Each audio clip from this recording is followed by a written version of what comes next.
മണിക്കുട്ടി പൂച്ചകളെ ആണെങ്കിൽ നോക്കണത്.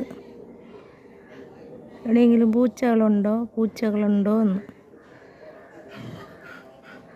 ഇതാ കണ്ടുപിടിച്ച് അവിടെ ഇരിക്കുന്നു പൂച്ച. മണിക്കുട്ടിക്ക് എപ്പോഴും ഇത് തന്നെയാണ് പണി. പാവം പൂച്ചകളെ വരാൻ സമ്മതിക്കൂല. തക്കട് വന്നാൽ കുഴപ്പമില്ല, പക്ഷേ ബാക്കി ഒരു പൂച്ചയോ കോഴിയോ ഒന്നും വീട്ടിൽ കയറ്റൂല.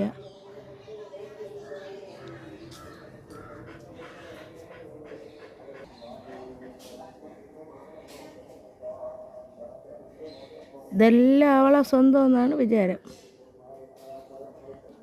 അതാ മതിലിന്മേൽ ശ്രീകുട്ട ഒളിച്ചിരിക്കുന്നത്. അതാണ് മണിക്കുട്ടി ഇവിടെ കിടന്ന് ബഹളം വയ്ക്കുന്നത്. ഇതാ അവിടെ കയറി കിടന്ന്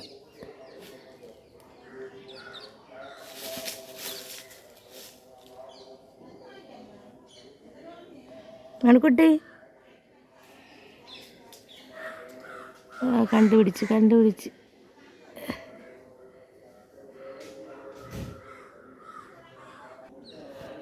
പാവ ശ്രീകുട്ടൻ.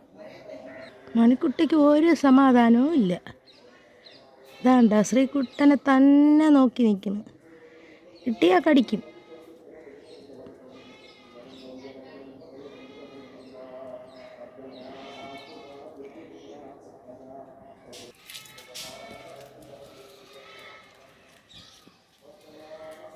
പോയി ഭാഗ്യം. നിന്ന് തിരിഞ്ഞ് നോക്കണം. ഇതാ തിരിച്ചു വന്ന്. അവൾക്കൊരു സമാധാനവും ഇല്ല. തിരിച്ചു വന്നല്ല, അതാ പോണം. പോവും വരും. മണിക്കുട്ടി വീട്ടിൽ കയറിപ്പോ.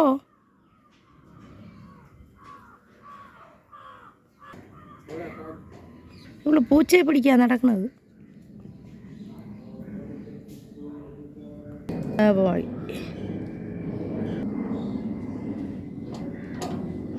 റോഡിൽ കൂടെ കൊണ്ടുപോണ.